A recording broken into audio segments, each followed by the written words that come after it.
¿Todos están viendo la pantalla? Sí, profe. Sí, Bien. profe. Damos comienzo entonces al desarrollo del tema número 6 según el cronograma que tiene puesto la materia. Este tema 6, vamos a ver, una vez que el piruvato, producto final que hasta ahora han visto de la glucólisis, va a ingresar a la mitocondria y sufre allí lo que se llama descarboxilación oxidativa. Se va a estudiar todo el mecanismo y la regulación de la enzima que cataliza ese proceso. Vamos a entrar propiamente en el ciclo de Krebs o ciclo del ácido cítrico, las que significan, lo que significa vías anfibólicas y anascleróticas, y finalmente volvemos a vincular el ciclo del dioxilato con el ciclo de Krebs.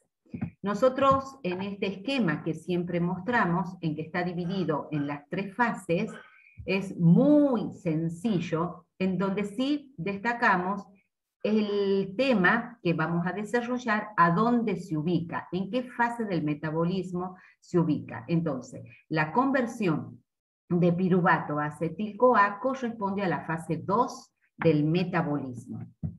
¿De dónde proviene ese acetil-CoA, que es el que va a ingresar al ciclo de Krebs? Lo conocido por ustedes es el paso central, es decir, la degradación de los polisacáridos hasta glucosa, la degradación por la vía de la glucólisis hasta piruvato, y ahora vemos la transformación de piruvato en acetil-CoA. Pero las otras biomoléculas también tienen en el proceso de degradación ingreso por acetil-CoA al ciclo de Krebs. Miren, los lípidos se degradan, o en general los triglicéridos se degradan dando ácidos grasos y glicerol. Los ácidos grasos se convierten por oxidación, por un proceso oxidativo que ya lo van a ver en el metabolismo que próximamente se desarrolla, en la transformación de acetil-CoA. Biomoléculas como los ácidos nucleicos, los azúcares de los ácidos nucleicos, las pentosas, ingresan a la glucólisis para la transformación en piruvato, va a dar acetil-CoA.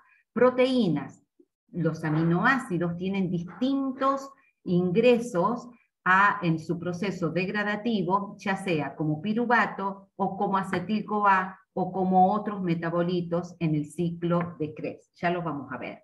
Entonces, el catabolismo de los glúcidos no es el único ingreso que tiene al ciclo de Krebs, sino todos las moléculas, las biomoléculas, en algún momento ingresan al ciclo de Krebs. Acá está con mayor detalle lo que van a ver en el próximo metabolismo, que es la degradación de los triglicéridos por enzimas hidrolíticas en sus componentes, los ácidos grasos y el glicerol. El glicerol va a la glucólisis. Este glicerol lo vimos cuando desarrollamos la gluconeogénesis. Era uno de los precursores no glucídicos que ingresaba a la glucólisis para formar glucosa. Entonces tiene destinos diferentes. Puede ingresar a la glucólisis para obtención de energía o puede entrar a la vía de la gluconeogénesis.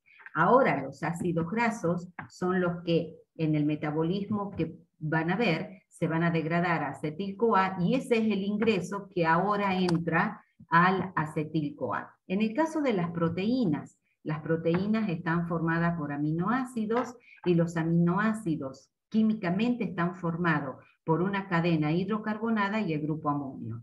Este tiene un destino diferente en la degradación a la cadena hidrocarbonada. La cadena hidrocarbonada es la que va a ingresar al ciclo de Krebs.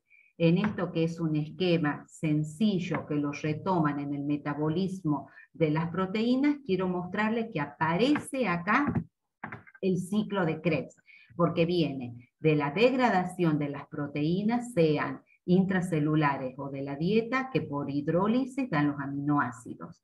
Los aminoácidos, la cadena hidrocarbonada, va a ingresar al ciclo de Krebs en alguno de los metabolitos en los que participan, y de allí va a dar la formación de ATP, que es uno de los objetivos, la formación de energía, la obtención a partir del ciclo de Krebs, o van a ir hacia la síntesis, por ejemplo, de glucosa, porque el ciclo de Krebs participa del catabolismo y del anabolismo.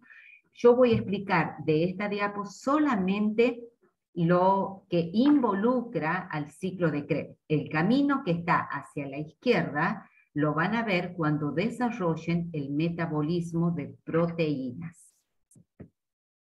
Esto es algo de lo que ya habíamos hablado cuando vimos gluconeogénesis, que aminoácidos, los que están en rojo, son aminoácidos que llamamos glucogénicos, precursores no glucídicos que pueden dar, por medio de la gluconeogénesis, pueden dar glucosa. Fíjense en que tienen ingreso al ciclo de Krebs en distintos puntos. Grupos de aminoácidos en distintos puntos ingresan a este ciclo, que es el ciclo de Krebs, y el metabolito oxalacetato, conocido por ustedes en la gluconeogénesis, lleva a la síntesis de glucosa. El otro grupo de aminoácidos que tienen otra vía de síntesis son los que se llaman cetogénicos, que son los pintados, los grupos pintados en azul, que van a transformarse en acetil-CoA, y el acetil-CoA lleva a la formación de cuerpos cetónicos. Entonces tienen los gluconeogénicos y los cetogénicos dependiente del destino final de ellos. Todo esto lo van a retomar, como les digo, en otro metabolismo. Yo lo traigo acá porque vamos a ver que el ciclo de Krebs participa de todos los metabolismos que van a ver ustedes.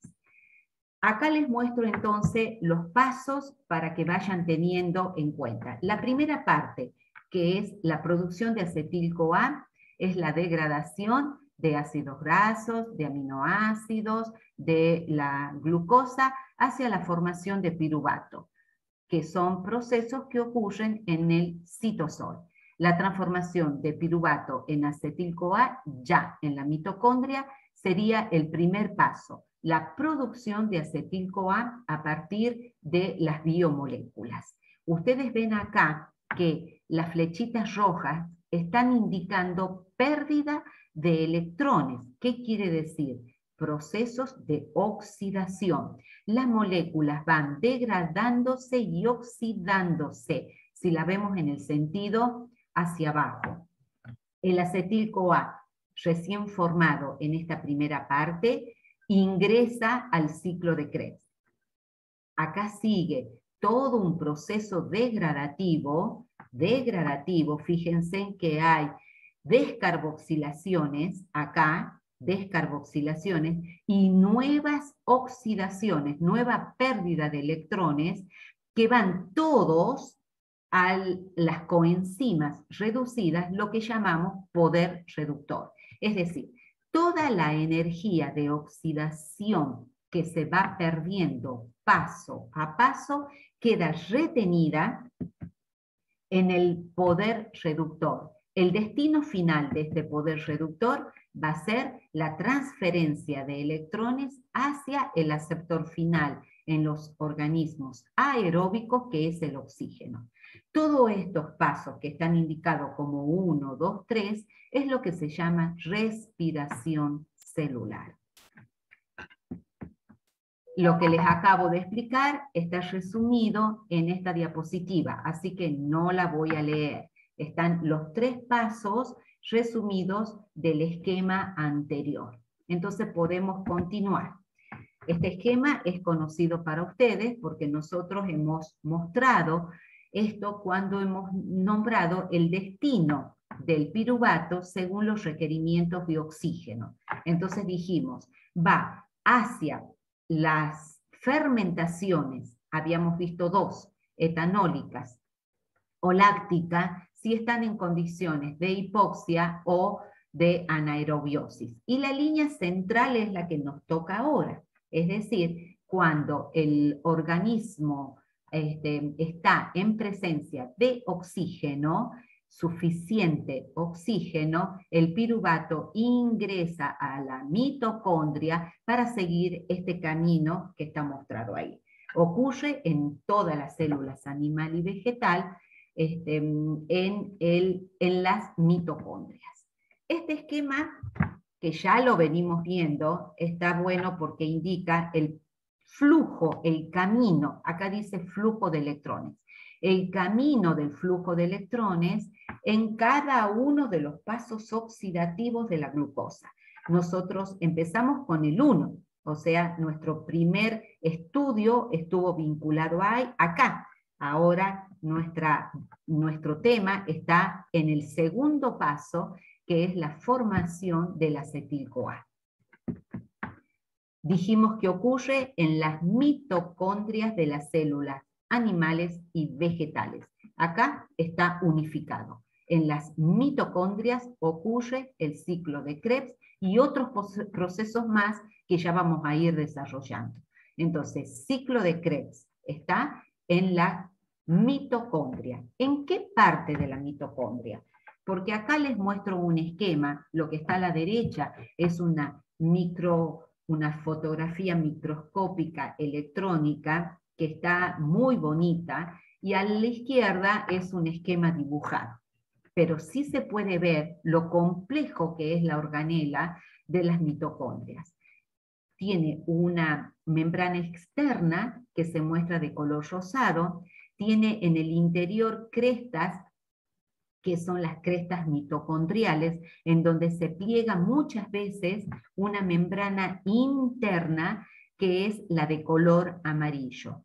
Ella, además, tiene entre las dos membranas lo que se llama espacio intermembrana, y lo pintado de azul es la matriz mitocondrial. ¿Por qué hacemos este detalle anatómico de la mitocondria? Porque los procesos que vamos a estudiar se van a dar en uno o en otro lugar. Por ejemplo, en la matriz, o sea, en el espacio soluble, donde están las enzimas solubles, ocurre la descarboxilación oxidativa y el ciclo de Krebs. Entonces nosotros, en el tema de hoy, todo lo que ocurre tiene el sitio de ubicación matriz mitocondrial, porque después van a ver ustedes que, por ejemplo, la cadena respiratoria está en la membrana interna. Entonces, cuando ustedes dicen ocurre en la mitocondria el proceso, no es suficiente. Deben indicar en qué parte de la mitocondria. Acá entonces les muestro cómo es el camino que vamos a estudiar en la disposición de la anatómica de la mitocondria.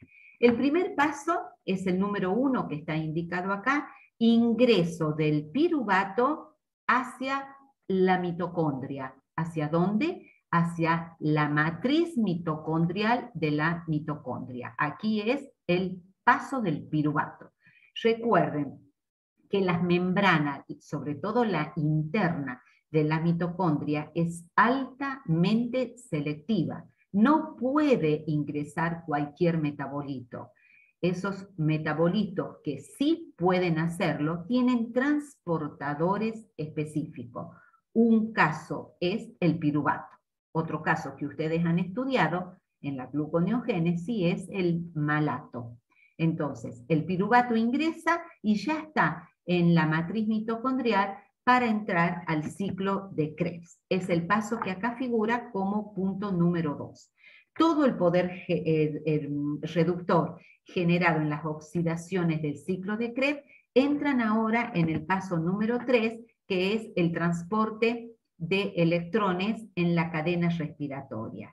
El paso número 4 es que el objetivo de la cadena respiratoria es la síntesis de ATP, y el último paso es, después de la formación y producción del ATP, la salida para ir hacia los otros espacios celulares donde se necesita el aporte energético. O sea, lo que muestro acá es nada más que el circuito de lo que hacen las moléculas que siguen oxidándose. Entremos entonces al detalle de lo que es la descarboxilación oxidativa. Tienen acá el piruvato, que lo conocen muy bien ustedes porque ya lo han estudiado. Se ha colocado allí los números de oxidación para que se comprenda que esta descarboxilación es oxidativa. Recuerden que las descarboxilaciones pueden ser o no con oxidación. Una descarboxilación donde no hay oxidación de los metabolitos es en la descarboxilación de la fermentación etanólica. Recuerden, piruvato pasaba a acetaldehído sin proceso de oxidación. Acá es un ejemplo en donde todas las descarboxilaciones que vamos a ver, la pérdida de dióxido de carbono, es oxidativa. Entonces, si se fijan acá, los estados de oxidación de los carbonos involucrados va a cambiar a pérdidas, aumenta el número de oxidación, por lo tanto, ha perdido electrones. Acá tenemos un estado de oxidación de +5 para toda la molécula y pasa a +7 para toda la molécula, o sea que en total, para los productos, en total ha perdido 2 electrones que son tomados por varios transportadores, ya les voy a mostrar cómo, y dan, el último aceptor es el NAD. Por eso ustedes lo ven como producto final al NAD, que toma los hidruros, es decir, un protón con 2 electrones. El complejo que cataliza esta reacción, que es irreversible y punto de regulación del ciclo, punto de regulación, es un complejo enorme formado por 3 subunidades proteicas. Acá dice E1, E2 y E3, pero cada una de esas enzimas tiene un nombre que no importa cuál es, pero sí que sepan que es un enorme complejo. Cada una de esas enzimas tiene de manera covalente, o sea, como grupos prostéticos, distintas coenzimas. Aparece entonces el TPP, que ya lo habíamos visto, tiamina pirofosfato, parte de la vitamina B1, el FAT, grupo prostético transportador de electrones, que parte de la vitamina B2, coenzima A no es grupo prostético, no es. Esta coenzima A que aparece en el metabolismo por primera vez es una coenzima transportadora de grupos acilos y que se encuentra soluble, libre y soluble. El NAD igualmente libre y soluble, transportador de electrones, y de nuevo el lipoato, grupo prostético de una de estas enzimas. Entonces, en total son 5 coenzimas con ubicación diferente y con funciones diferentes que forman parte del complejo. Entonces, esta transformación de descarboxilación oxidativa es ejercida, es catalizada por el enorme complejo que se llama piruvato deshidrogenasa y todas estas coenzimas que intervienen. Fíjense lo alto que es el delta de G0, la energía libre estándar, lo cual justifica que la reacción sea irreversible y que vaya hacia el sentido de los productos. En este cuadro que están acostumbrados a verlo, he marcado las 5 coenzimas que participan. Todas estas son conocidas por ustedes, NAD, FAD, TPP. El TPP estaba involucrado en la ruptura del grupo carbonilo. También ha participado este TPP en la fermentación alcohólica. Coenzima A la ven por primera vez y lipoato también lo ven por primera vez. Está involucrado en el transporte de grupos acilo y también de electrones, o sea, sufre proceso de óxido-reducción. Esquema de la coenzima A para que la recuerden, ya la habíamos mostrado. Ácido o sea, es un nucleótido formado por adenina, un nucleótido en donde tiene una cola hidrocarbonada y hacia el final un grupo sulfidrilo. Parte de esta cola hidrocarbonada corresponde al ácido pantoténico, que es la vitamina B5. En ese extremo, donde está el grupo sulfidrilo, forma la unión covalente con el grupo que transporta. Este grupo que transporta, que tiene 2 átomos de carbono, es el acetil.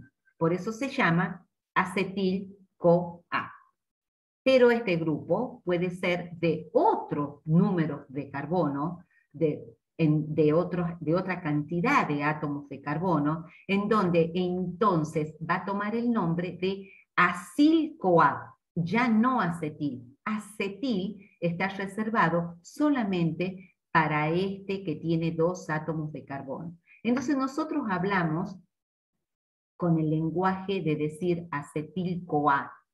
Hablamos de acil-CoA y hablamos de CoA. Es importante la diferencia que ustedes entiendan. Cuando decimos CoA es la coenzima libre, no está cargando ningún grupo. Cuando decimos acetil-CoA es la coenzima cargando el grupo de 2 átomos de carbono, o sea, el acetil. Y cuando decimos acil-CoA, este grupo R tiene diferentes números de átomos de carbono. Entonces, ojo con el lenguaje. Veamos cómo funciona el complejo de la piruvato deshidrogenasa y cómo se regula. Acá está en un esquema tridimensional las partes, la E1, E2 y E3. Y aquí están las 3 coenzimas que forman grupo prostético unidas covalentemente a cada una de ellas. TPP, lipoato y FAT. 3 grupos prostéticos unidas a cada una de ellas, para que vean qué específica es la unión. Esto que le muestro es simplemente para que tengan idea. No lo tienen que saber a todo este proceso, pero es muy importante que ustedes entiendan esta complejidad del complejo, valga la redundancia, del funcionamiento de la piruvato deshidrogenasa. Nosotros vimos que tiene como producto final la descarboxilación del piruvato, libera dióxido de carbono, la formación del acetil-CoA y la producción de NAD. Pero esto no es un paso directo. Miren, la parte rosada es una de las enzimas, la E1, la parte celeste es la E2 y la otra parte lila es la E3. Y en cada uno de los pasos está actuando y funcionando una de las coenzimas. Entonces, TPP corta, el lipoato traslada y une a la CoA. Miren, aquí está la CoA sola, libre, difusible, y se une al grupo que acaba de cortar el TPP, al grupo acil, y forma el producto acetil-CoA, ya unido a la CoA. Este está reducido, entrega los electrones al otro transportador que es el FAD, y el FAD finalmente al NAD. Por eso, como producto final, yo les había dicho que aparecía el NAD transportando los 2 electrones. Todo esto es el complejo de la piruvato deshidrogenasa. ¿Cómo se regula? La enzima, el complejo piruvato deshidrogenasa, tiene 2 modos de regulación. Por un lado, la regulación alostérica ejercida por distintos moduladores y la regulación por modificación covalente. Este es un tema que ya conocen ustedes y en este caso, cuando la enzima está fosforilada, está inactiva. ¿Quién la fosforila? Una piruvato deshidrogenasa quinasa. Una quinasa fosforila. Y una fosfatasa que quita los grupos fosfato, elimina el fosfato libre inorgánico por hidrólisis, la vuelve inactiva. Entonces, inactiva fosforilada, activa desfosforilada. Acá les hago un esquema en donde se muestra la regulación alostérica y sus moduladores que la inhiben, y en verde los moduladores positivos que la activan. Entonces acá aparece, por ejemplo, el NAD reducido, cuando está en alza, cuando está en aumento, que es uno de los productos de la reacción, se inhibe.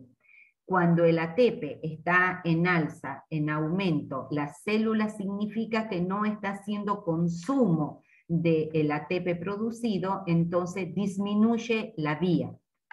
Lo mismo cuando esto está en aumento del acetil-CoA.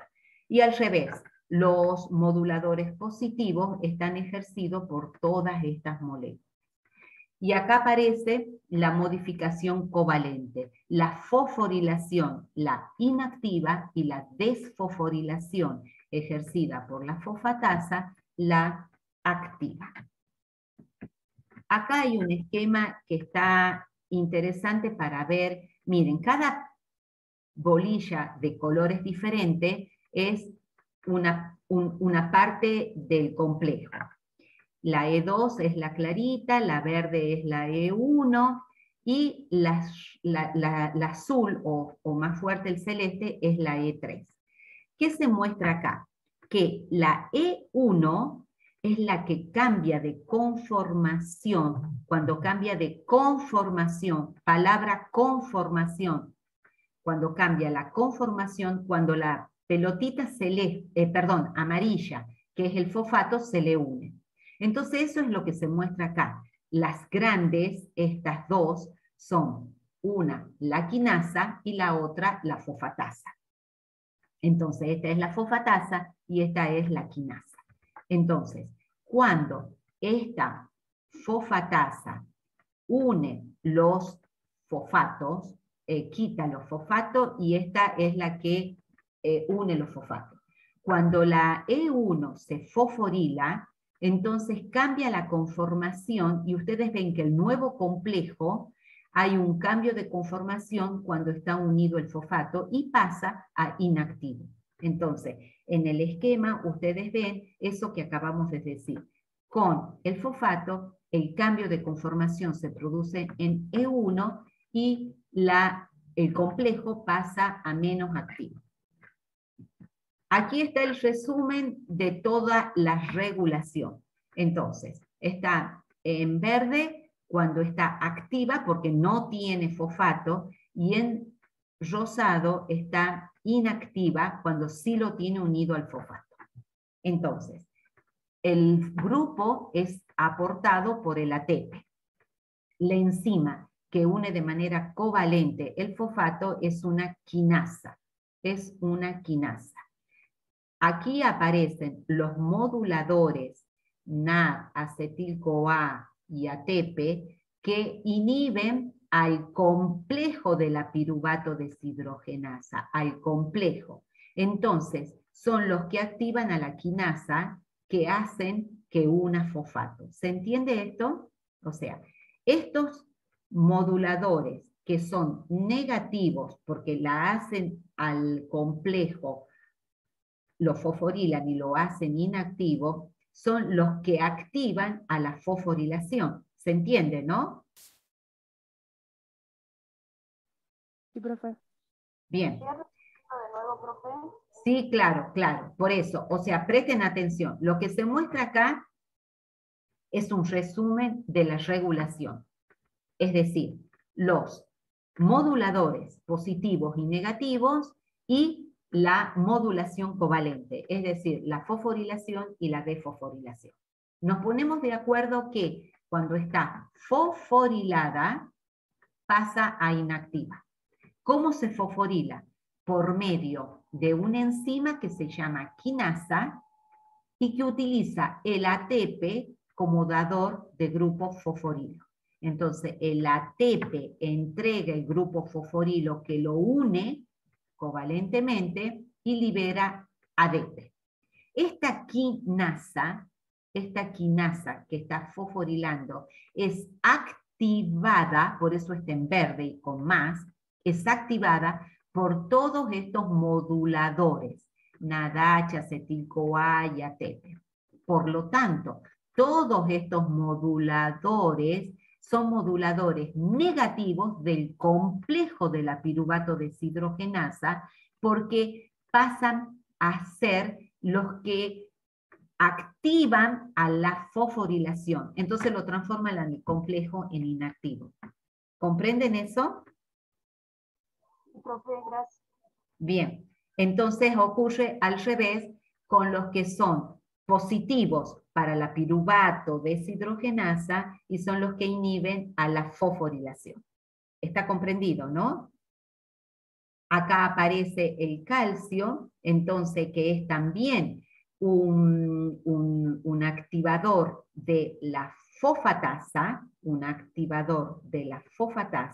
entonces pasa a activo al complejo piruvato deshidrogenasa. El calcio es un ion que aparece siempre en la contracción muscular. El calcio es un regulador, un ion, que ejerce ese efecto. Ya lo habíamos visto, aparecía en la glucólisis también, activando las vías que necesitan producir energía. Entremos entonces a lo que es ahora el ciclo del ácido cítrico o ciclo de Krebs. ¿Puedo continuar? Sí, profe. Sí, Estamos situados ahora de nuevo en el esquema, pero ya en la fase 3 del metabolismo. O sea, acabamos de descarboxilar al piruvato, formar acetil-CoA en la mitocondria, en la matriz mitocondrial, y este acetil-CoA entra al ciclo de Krebs, proceso donde ocurre las oxidaciones y las descarboxilaciones. Volvemos al esquema del flujo de electrones. En la oxidación estamos situados ahora en el paso 3. Ya hemos visto en clases anteriores acabamos de ver el paso número 2 y ahora estamos situados acá. El ciclo de Krebs, en donde se obtiene ATP, dióxidos de carbono y poder reductor. ¿Cuál es la definición? Es un ciclo que tiene 8 pasos y ocurre para todas las biomoléculas que se encuentran en la célula, como vimos, para los lípidos, para los aminoácidos y para los glúcidos. Y es el último paso de oxidación de estas biomoléculas. El ciclo de Krebs es a donde ocurre la degradación de las moléculas, la ruptura de las uniones carbono-carbono de cada una de estas moléculas.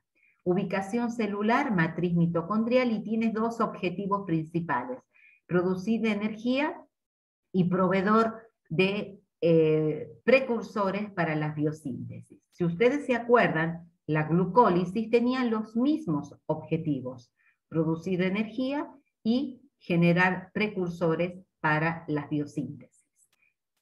¿Cuál es la característica? Es degradativo, es oxidativo, es exergónico, es de secuencia cíclica y necesita la presencia de oxígeno. Si lo comparamos con la glucólisis, todos menos 2 puntos lo comparten. La glucólisis es también degradativa, oxidativa, exergónica. La glucólisis es lineal y es independiente del oxígeno. Los demás son características compartidas. Veamos acá el ciclo en su totalidad y después vamos a ir analizando reacción por reacción. ¿Qué se ve acá? 8 pasos, 1, 2, 3, 4, así. Los numeritos que figuran ahí son los 8 pasos.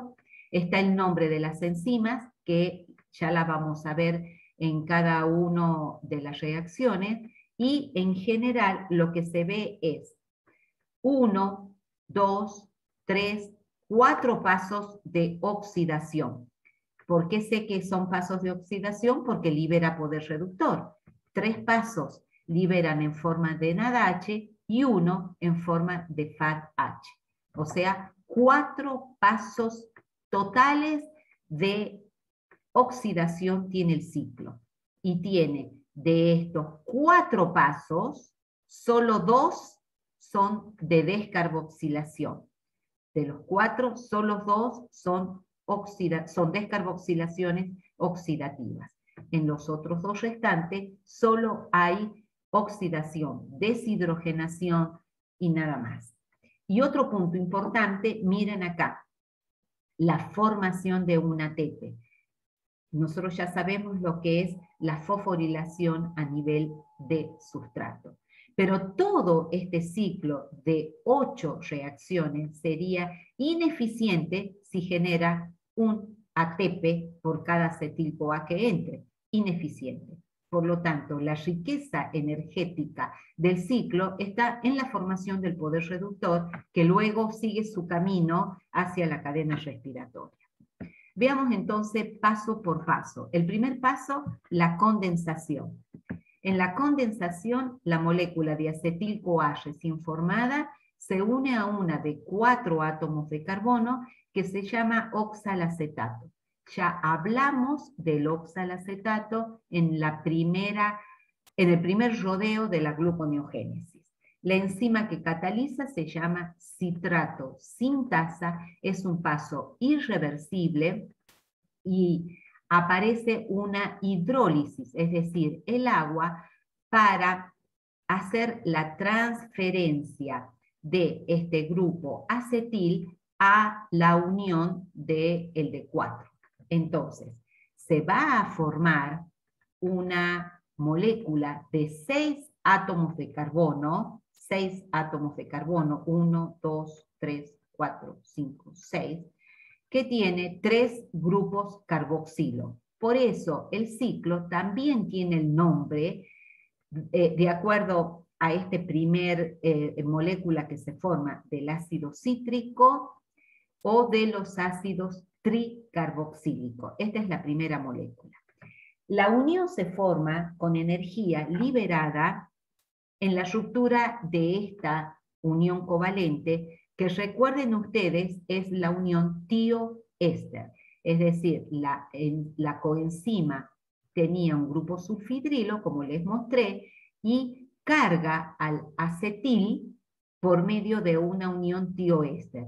En la ruptura hidrolítica se libera la coenzima soluble, que es el CoA, y forma la unión covalente con el resto de la molécula.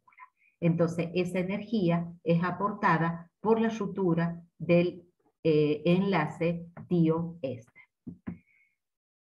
Segundo paso, ya formado el citrato, el ácido de 3 carboxilo, pasa a un isómero que es el isocitrato. Veamos qué sentido tiene eso. Esta es una reacción reversible del ciclo, reversible, en donde la posición del oxidrilo cambia de carbono terciario a carbono secundario. O sea, este paso de citrato a isocitrato tiene el objetivo simplemente de cambiar la posición del oxidrilo de un carbono terciario a un carbono secundario. ¿Por qué? Porque en el siguiente paso de oxidación, el alcohol secundario, o sea, sí puede oxidarse, en cambio, en posición de carbono terciario, no. Estos son fundamentos de la química orgánica que muy probablemente se recuerden de la materia anterior. Entonces, el objetivo de deshidratarse, perder agua y volver a incorporar el agua es nada más que cambiar en su isómero de posición. La enzima que cataliza se llama aconitasa y es un paso reversible. Siguiente paso, el primer paso de descarboxilación oxidativa. El isocitrato se va a transformar en una molécula de 5 átomos de carbono. Acaba de perder un dióxido de carbono.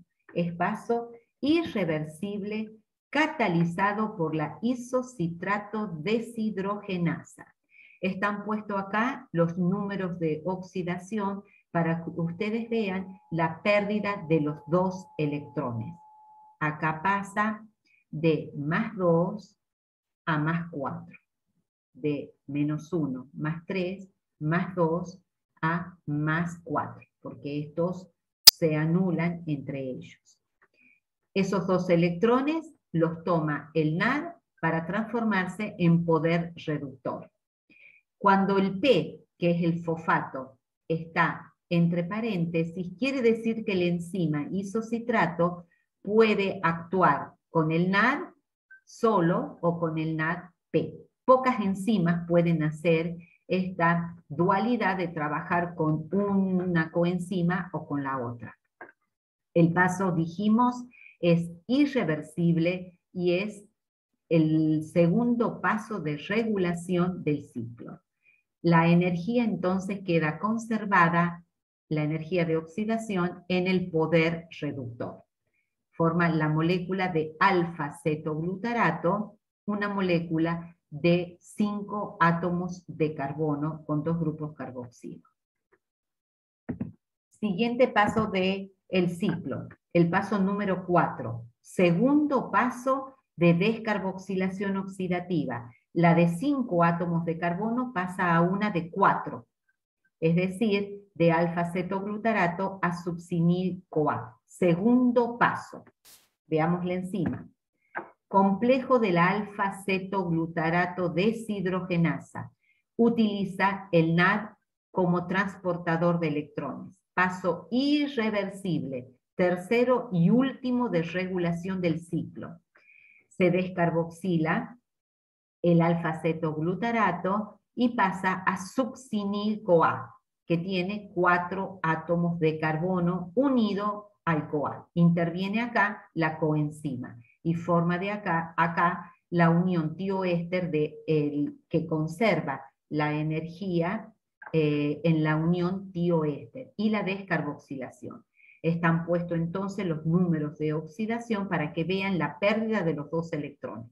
La molécula pasa de +5 a productos de +7, pérdida de 2 electrones transportados en forma de hidruro. Siguiente paso del ciclo. Paso número 5, donde el succinil-CoA pasa a succinato. ¿Qué ha ocurrido acá? La pérdida del CoA, de la coenzima A. La pérdida. Entonces, en esta ecuación lo que ven es que el succinil-CoA se ha transformado en succinato. La ruptura del enlace tioéster alcanza para fosforilar al nucleótido GDP o ADP. Va a depender del organismo. En los vegetales es fundamentalmente el ADP y en los animales cualquiera de los dos, dependiendo del tejido. De cualquier forma que se forme GTP o ATP son los 2 nucleótidos que pueden aportar energía a otras partes de la célula. Entonces, ruptura del enlace tioéster, libera la CoA libre otra vez y forma el único paso de fosforilación a nivel de sustrato del ciclo. El único. Un acetil-CoA forma un solo ATP. O sea que el rendimiento neto, sin incluir cadena respiratoria, es una sola molécula de ATP o GTP. La reacción es reversible y está catalizada por la succinil-CoA sintetasa. Interviene entonces el nucleótido. ¿Qué les iba a comentar acá? Bien, que ya les dije que la ruptura es la que entrega la energía necesaria para la fosforilación. Siguiente paso. Vuelve a haber una oxidación de succinato a fumarato. Fíjense en ustedes que la molécula de 4 átomos de carbono se mantiene hasta reiniciar el ciclo. Simplemente una deshidrogenación. Esta deshidrogenación reversible, esta oxidación, es catalizada por la succinato deshidrogenasa, que tiene como coenzima el Fa. Acá aparece por primera vez para ustedes la coenzima Fa, aunque la hemos estudiado, la vemos involucrada ahora en la reacción. El succinato de 4 átomos de carbono se deshidrogena, pierde 2 protones y 2 electrones y pasa a fumarato. Forma acá el doble enlace y forma el fumarato. Esta coenzima tiene la característica de ser grupo prostético, es decir, está unida a la enzima por un medio de uniones covalentes. Entonces, ¿cuál es la distinción? La succinato deshidrogenasa es la única enzima del ciclo de Krebs que no está de manera libre y soluble en la matriz mitocondrial. Es la única enzima. ¿Y por qué es eso? Porque tiene pegado, entre comillas, a su estructura proteica la coenzima. Y esta coenzima, una vez que ha cargado los electrones de la oxidación, este poder reductor, necesita estar en la cadena respiratoria para poder descargar sus electrones. Mírenla acá. Esto es tema de la cadena respiratoria que mañana empiezan a desarrollar. Complejo 2 de la cadena respiratoria, que es este pequeño que se ve acá, está adherido a la membrana interna mitocondrial y se llama succinato deshidrogenasa, o sea, la que acabamos de ver. Y el succinato se transforma en fumarato. Esta reacción que acabamos de ver. Entonces, la coenzima reducida directamente sigue la entrega de electrones al proceso de la cadena respiratoria, que ya lo van a ver. Entonces, es la única enzima adherida a la membrana interna de la mitocondria. Todo el ciclo de Krebs está soluble, las enzimas, en la matriz mitocondrial. Detalle para tener en cuenta. Siguiente paso es muy sencillo, es una hidratación del doble enlace catalizado por la enzima fumarasa. Entonces el fumarato se hidrata, o sea, entra el agua, acá hay una ruptura del doble enlace y se forma el malato. Lo interesante de la enzima fumarasa es que es altamente esteroespecífica. Solamente reconoce al sustrato trans, en posición trans del doble enlace, y forma el L-malato. No reconoce el sustrato cuando está en posición cis. Entonces, eso es distintivo, esto de las enzimas, ya lo hemos visto, altamente estereoespecífica. Se hidrata y el paso siguiente, que es el último, es la formación del oxalacetato, que es la molécula que va a recibir el acetil-CoA. O sea, acá el ciclo se cierra y vuelve a comenzar. Es el último paso de deshidrogenación en donde la enzima que participa es la malato deshidrogenasa. Ya la vimos en la gluconeogénesis en el primer rodeo. Habíamos hablado de una malato deshidrogenasa mitocondrial y otra citoplasmática, porque hace un paso reversible, pasa de malato a oxalacetato o al revés, de oxalacetato a malato, si tiene que salir, porque el malato es el que puede atravesar la membrana mitocondrial. Entonces, esta enzima utiliza como coenzima el NAD y transporta el ion hidruro, o sea, los 2 electrones que acaba de perder. Miren el número de oxidación que pasa de 0 a más 2, implica 2 electrones perdidos. ecuación entonces global va a mostrar que una molécula de acetil-CoA utiliza 3 NAD, un FAD, un GTP, un fósforo inorgánico y 2 moléculas de agua para rendir 2 dióxidos de carbono que se han liberado acá, 3 NAD reducido, un FAD reducido, un solo GTP o ATP y libera una molécula de CoA. Este que se ha generado acá por energía liberada en la ruptura tioéster es la fosforilación a nivel de sustrato.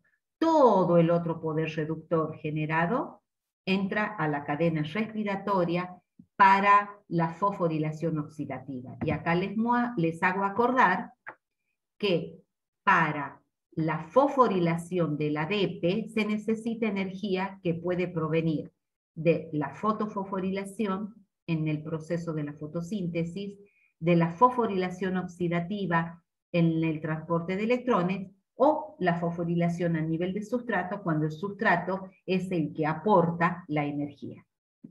La diapo que sigue es lo que les acabo de explicar, o sea que está resumido ahí lo dicho. El resumen del ciclo de Krebs queda para que ustedes los vean, es todo lo que hemos visto. La molécula de acetil-CoA, que dos átomos de carbono se condensan con una de 4 para dar el citrato, siguen 2 descarboxilaciones oxidativas, por lo tanto queda compensado, entran 2 y salen 2. En cada vuelta de 2 átomos de carbono que se pierden en una vuelta, no son los provenientes del acetato, sino son los que aporta el oxalacetato. Tiene 4 pasos de oxidación, en cada vuelta se forma un ATP por fosforilación a nivel de sustrato, y el ciclo termina cuando se regenera el oxalacetato. Esto es simplemente un resumen para que los ubique a ustedes. Veamos los pasos de regulación. Hablamos de 3. El paso de la citrato-sintasa, el de la isocitrato deshidrogenasa y el último, el de la alfa-cetoglutarato deshidrogenasa. Justamente los 3 pasos irreversibles. La modulación de estos 3 pasos es por modulación covalente. Miren, acá se muestra la entrada del acetil-CoA, o sea, que la enzima piruvato deshidrogenasa, el complejo, que ya lo hemos visto con detalle, tiene el mecanismo alostérico y covalente. ¿Se acuerdan? Fosforilación y desfosforilación. Y los metabolitos que son por alostéricos, los que ejercen la regulación alostérica. Fíjense entonces, esto está regulando la entrada de acetil-CoA al ciclo. Este primer paso de la piruvato deshidrogenasa es el que regula la entrada de acetil-CoA al ciclo. Ya en el ciclo, ya propio del ciclo, son los 3 pasos. Lo que está en rojo son los moduladores negativos y lo que están en verde, los positivos, es decir, los que activan. Se repite que cuando aumenta el ATP, inhiben a la enzima, lo mismo vuelve a aparecer el ATP acá, o el alza de poder reductor, el aumento de poder reductor, también que se acumula, ejerce una regulación negativa en el ciclo. Se repite también acá, en la inhibición del último paso. Volvemos a ver el calcio acá como activador de las enzimas, porque este está involucrado, como ya dijimos, en la contracción muscular. ¿Qué significan que las vías sean anfibólicas o anapleróticas y están vinculadas al ciclo de Krebs? Lo que muestro acá, entonces, son el ciclo de Krebs en un esquema donde las vías anabólicas principales que derivan del ciclo de Krebs están marcadas en negro. Entonces, A partir del citrato se puede ir hacia la biosíntesis de ácidos grasos, colesterol, esterol. A partir del alfa-cetoglutarato hacia aminoácidos, ya van a ver acá cómo se forman. O purinas, que son los grupos nitrogenados que forman los ácidos nucleicos, los nucleótidos. A partir del acetil-CoA, que se quita del ciclo, puede ir hacia la formación de grupos porfirinas o grupos hemo. Y todo esto es entonces cómo se involucra el ciclo de Krebs en los caminos anabólicos de síntesis. Lo que está en rosado son las rutas o las reacciones anapleróticas. ¿Qué significa? Que son reacciones que alimentan al ciclo. Entonces, en la medida que se retiran metabolitos, hay otras reacciones que reponen los metabolitos que se van retirando. Fíjense que el piruvato se convierte en oxalacetato, el fosfoenolpiruvato se convierte en oxalacetato, porque el que no debe faltar es el oxalacetato, o sea, mantener este metabolito es crucial porque es el que recibe al acetil-CoA. Este nunca debe estar en falta porque si no el ciclo se frena. Entonces siempre el nivel de oxalacetato debe ser el adecuado para recibirlo al acetil-CoA. En la siguiente están los nombres de las enzimas.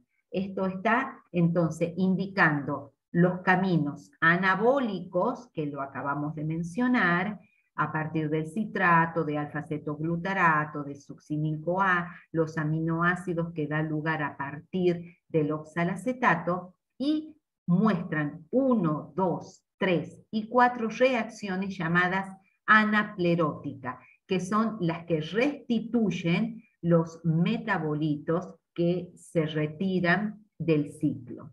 Acá está el nombre de las enzimas que participan en cada una de las reacciones, y si ustedes ven, les van a sonar muy conocidas porque ya la hemos visto a dos de ellas, la piruvato carboxilasa y la fosfoenolpiruvato carboxiquinasa, enzimas de la gluconeogénesis del primer rodeo. Ya la hemos visto. Acá están resumidas las 4 reacciones anapleróticas que reponen los metabolitos. La de la piruvato carboxilasa, que como les dije ya se ubican ustedes en la formación, en la carboxilación del piruvato para dar oxalacetato, es la primera que participa en el primer rodeo. Esa enzima dice está activada por acetil-CoA. Ya les muestro para que se acuerden la regulación. La fosfoenolpiruvato carboxiquinasa, que se encuentra en diferentes órganos. Esta es la carboxilación del fosfoenolpiruvato a oxalacetato, o está en el sentido inverso. También la hemos visto en ese primer rodeo. La enzima málica es una enzima ampliamente distribuida en todos los organismos y tiene la función de carboxilar el piruvato para transformarlo en malato, y el malato inmediatamente a oxalacetato. Utiliza NAD, o sea que acá se produce una reducción del piruvato para obtener malato. Actúa en los dos sentidos. Si la miramos hacia la formación de productos, hay una reducción. Y la fosfoenolpiruvato carboxilasa es propia de los vegetales. Esta enzima no la hemos visto, pero forma a partir del fosfoenolpiruvato, igual que la anterior, del fosfoenolpiruvato, nada más que es exclusiva de los vegetales porque es la que participa en la fijación del dióxido de carbono. Acá les muestro para que se acuerden. Piruvato carboxilasa y fosfoenolpiruvato carboxiquinasa. Las reacciones anapleróticas que acabamos de retomar una vez más. Empezamos todas las interacciones todos los cruces de las vías. Es la misma enzima que participa para reponer metabolitos. Miren, el oxalacetato, el malato sale, el oxalacetato a fosfoenolpiruvato. Entonces, dos enzimas de las que ya vimos en este mismo esquema, ahora las retomamos como reacciones anapleróticas.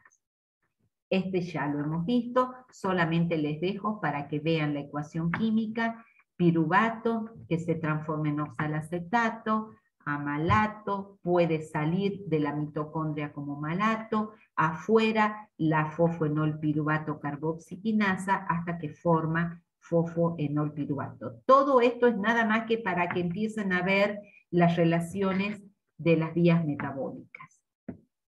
Les dije que les iba a mostrar que la reacción anaplerótica catalizada por la piruvato carboxilasa está regulada por el acetil-CoA.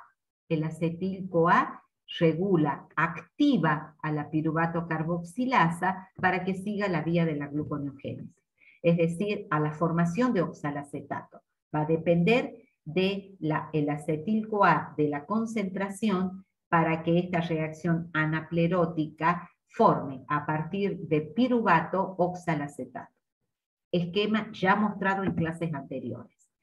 Acá hay un resumen de las reacciones anapleróticas. Entonces les he marcado con 1, con 3 y con 4 las reacciones anapleróticas que están puestos los nombres en las diapositivas anteriores.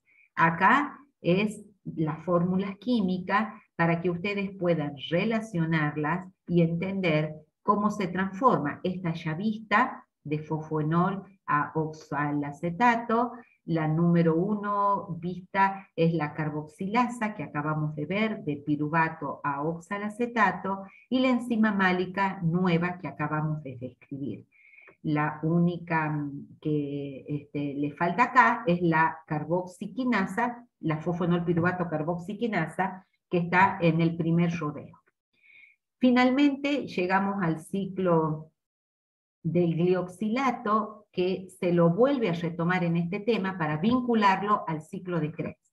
Recuerden entonces que es la degradación de los ácidos grasos que forman acetil-CoA, entra a una organela que se llama glioxisoma, dos enzimas específicas intervienen acá, solamente presente en algunos microorganismos y en todos los vegetales, y funciona cuando la semilla está en germinación, para obtener sacarosa por medio de la gluconeogénesis.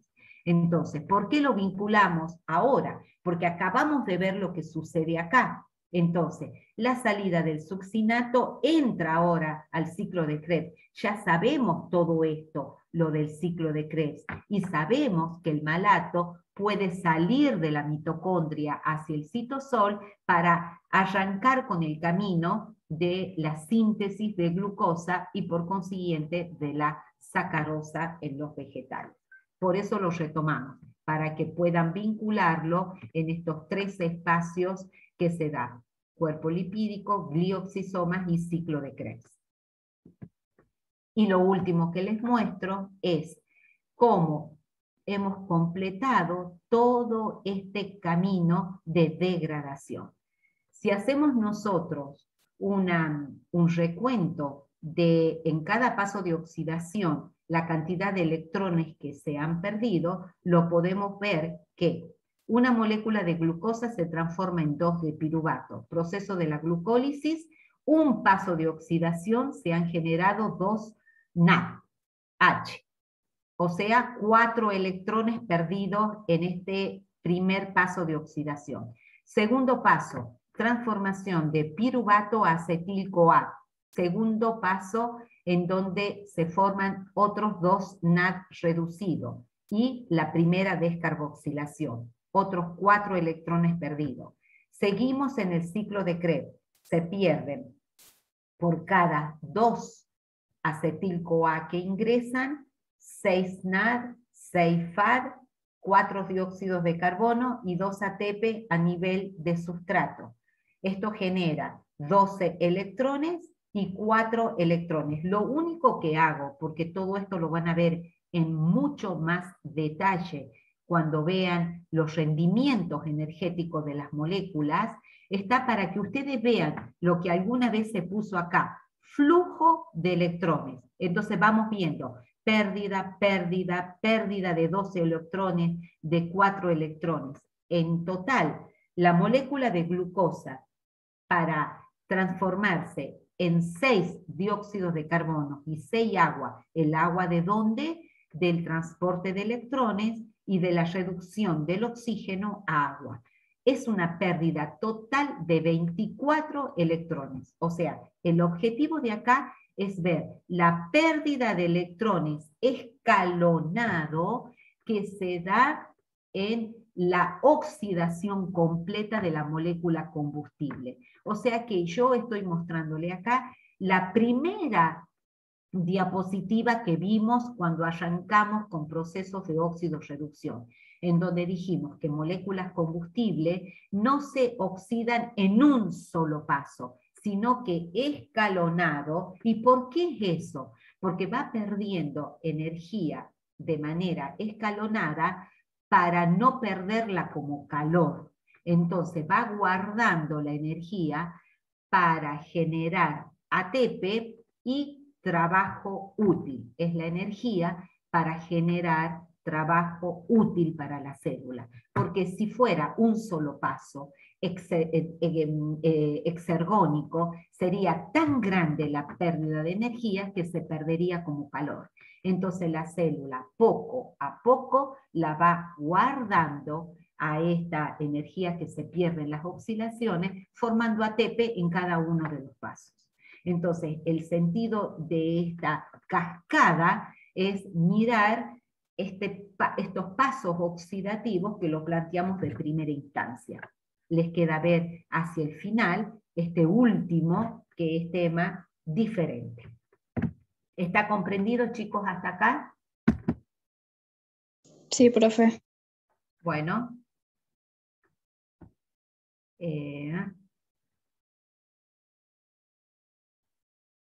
¿Listo? Uy. Profe, la